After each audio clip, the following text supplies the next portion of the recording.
When the waiter rolled up with this huge dish with an actual sword, I was just like, that is awesome.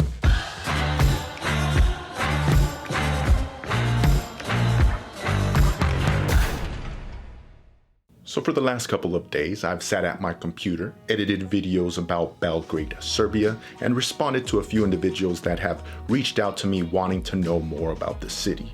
Now, Belgrade is an interesting place, so I figured I'd create this little video where I answer the top 5 questions that I keep getting, with the goal of helping you plan a future epic, amazing European adventure. So with all that out of the way, let's get started. Question number 1. Where is Belgrade located? The Republic of Serbia is located within the Balkan Peninsula and borders other non-Schengen countries such as Romania, Bulgaria, and Bosnia and Herzegovina. The capital city of Belgrade lies in the northern section of Serbia. During my time exploring the Balkan region, I spent 30 days in Bucharest, which is the capital city of Romania, Sofia, which is the capital of Bulgaria, and Belgrade. Now, without getting into too many details, each one of those cities had its own unique charm, but if I had to rank those cities, I would put Belgrade at the top, Bucharest a close second, and Sofia in the third spot. Now, again, each one of those cities was awesome in its own right, but there was one attraction in Belgrade that just blew my mind away, and that is why it's number 1 and leads us to question number 2. Why visit Belgrade, Serbia? The answer, my friends, is quite simple. The fortress.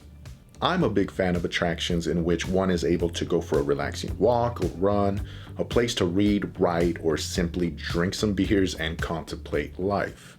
But that's not all. Such attraction should be free to experience and allow people to come and go as they please. And to take things even further, offer an epic view of something. In the case of the fortress, you get a view of the Sava and Danube River at sunset, which is absolutely stunning. Now, finding an attraction with all those elements can be found in Europe. What separates the fortress, however, is that it's located right next to the city center. You don't have to take a 2 or 3 hour bus ride.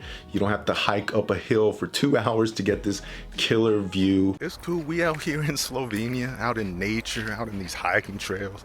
It's just beautiful. It's fucking hot, but it's beautiful. It's hot.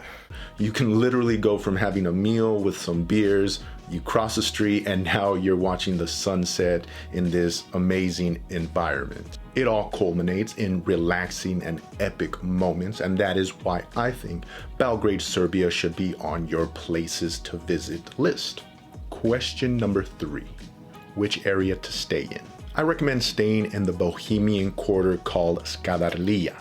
Chances are I'm not pronouncing that right, but there you go, Skadarlija. It's the most popular area of Belgrade, and for good reason. They got great restaurants, bars, and just overall energy. On a little side note here, during my 1-year trek through Europe, it was in Belgrade, Serbia, where I experienced the most flavorful dishes during my time there. This is a piece of pork covered in spices of awesomeness, a hearty burger and beer from a spot called Beer Code, and a sword with chicken and veggies. A sword with chicken and veggies. I must have skimmed over the part that said sword and just went to the quantity of chicken. I was very hungry, so that probably took my attention. And when the waiter rolled up with this huge dish with an actual sword, I was just like, that is awesome. That was pretty awesome, and it tasted amazing, and the view from that area was just perfect.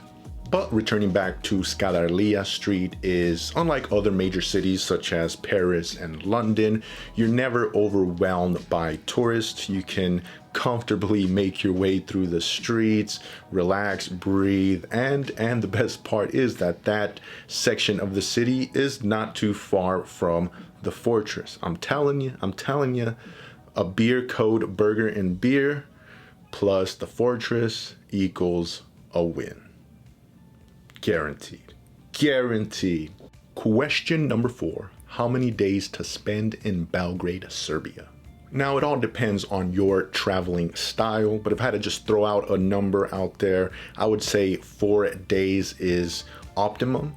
Now, if you're doing a Balkan tour of the neighboring cities such as Bucharest and Sofia, I recommend dedicating a few more days to Belgrade, especially if you're one to relax and really take your time to get to know a city. The 5th and final question, which is very important: can I drink the tap water? Yes, you can. Now, that might come off as a bit silly, but it really isn't, especially if you're like me that drinks a ton of water and needs access to a constant supply of water. And through my research and inquiries, I was told that the tap water is safe to drink in Belgrade. And you really can't say that about every city and country in Europe. There are some that recommend you buy your own bottled water. Now, that becomes an issue when you have to walk up 7 or 8 flights of stairs with 2-gallon jugs. Latvia, looking at you. So the apartment that I was staying at in Belgrade, thankfully, I was able to drink the tap water from there, which is always a win. There you go, ladies and gentlemen, 5 important questions of Belgrade, Serbia. I hope you can take that information, my viewpoints, my opinions, and use that towards your own travel planning of adventures in Europe. If you have any questions or comments, please feel free to leave them down in the comments section below. If you learned something, if you enjoyed this video, please consider hitting that thumbs up button, subscribe to this channel. Any show of support is greatly appreciated. And always remember, work hard, invest in yourself, and travel the world. Peace.